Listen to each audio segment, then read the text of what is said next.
Vamos abordar o período de 1500 a 1822 da história do Brasil. Em 1500, a chegada de Pedro Álvares Cabral no Brasil. O período de 1500 a 1530 é denominado de período pré-colonial, onde Portugal deixa as terras brasileiras em segundo plano. O principal objetivo eram as Índias Orientais. Então, de acordo com Boris Fausto, o Brasil foi inicialmente muito associado à Índia, seja como ponto de descanso na rota já conhecida para esse país, seja como possível passagem ao novo caminho. As primeiras tentativas de exploração do litoral brasileiro se baseavam no sistema de feitorias, que eram utilizadas para armazenar e transportar para o Brasil, madeira que era encontrada no litoral brasileiro. De acordo com Boris Fausto, nos anos iniciais, entre 1500 e 1535, a principal atividade econômica foi a extração do pau-brasil, obtida principalmente mediante troca com os índios. As árvores não cresciam juntas em grandes áreas, mas encontravam-se dispersas. Então esses indígenas forneciam a madeira e, em menor escala, farinha de mandioca, trocada por peças, tecidos, facas, canivetes e quinquilharias, objetos que para os portugueses eram de pouco valor. Considerações políticas levaram a coroa portuguesa à convicção de que era necessário colonizar a nova terra. A expedição de Martim Afonso de Souza, 1530-1533, representou um momento de transição entre o velho e o novo período. Tinha por objetivo patrulhar a costa e estabelecer uma colônia através de concessão não hereditária de terras aos povoadores que trazia, e explorar a terra, tendo em vista a necessidade de sua efetiva ocupação.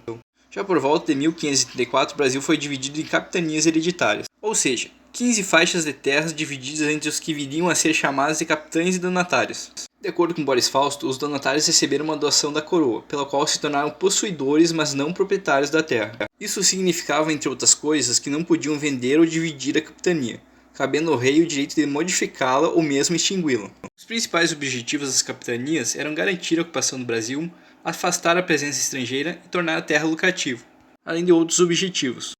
As capitanias não deram muito certo devido à falta de recursos, aos ataques indígenas e à dificuldade de comunicação com Portugal. Logo se optou por um governo mais centralizado para obter uma colonização mais eficaz. Então se optou pelo governo geral, que foi criado em 1548, pelo rei português Dom João III.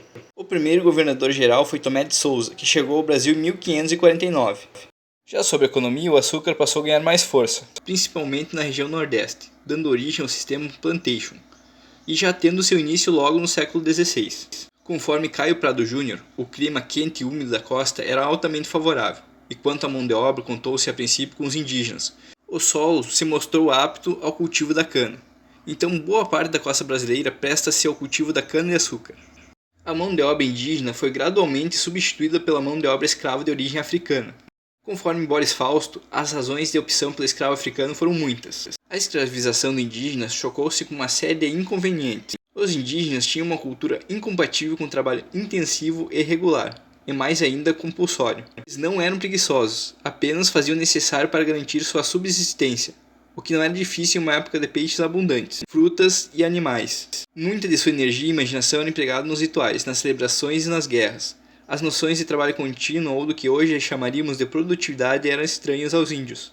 Logo, a atividade açucareira passa a ter mão de obra escrava de origem africana. O ciclo do açúcar dependia do sistema plantation, que era baseado na monocultura, no latifúndio, no trabalho escravo e na exportação. A monocultura é o cultivo de uma única cultura, nesse caso, o açúcar.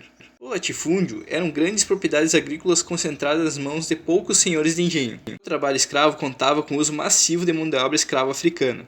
Em relação à exportação, a produção era quase totalmente voltada ao mercado europeu, principalmente para a Holanda.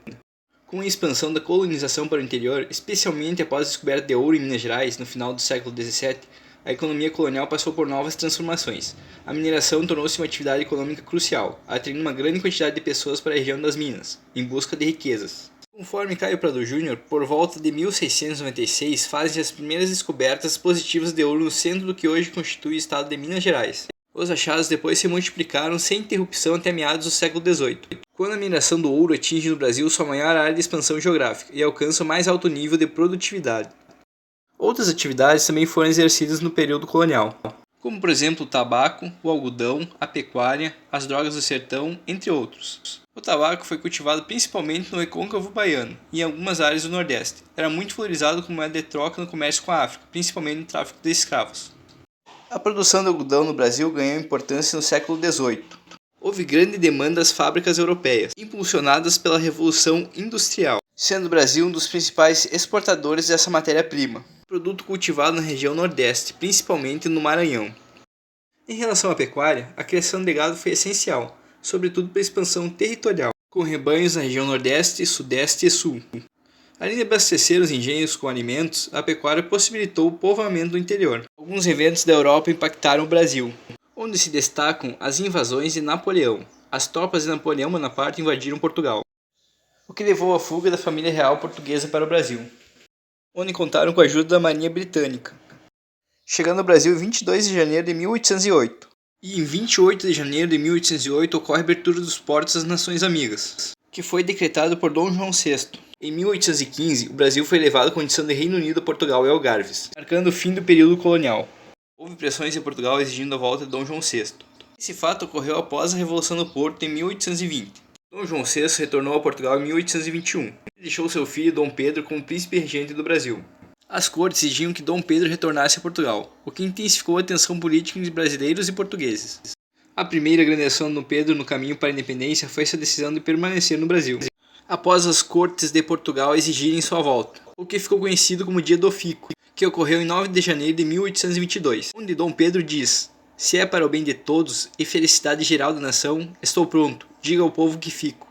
E finalmente, em 7 de setembro de 1822, às margens do rio Ipiranga, Dom Pedro proclamou a independência do Brasil. Esse é um breve resumo sobre o período colonial.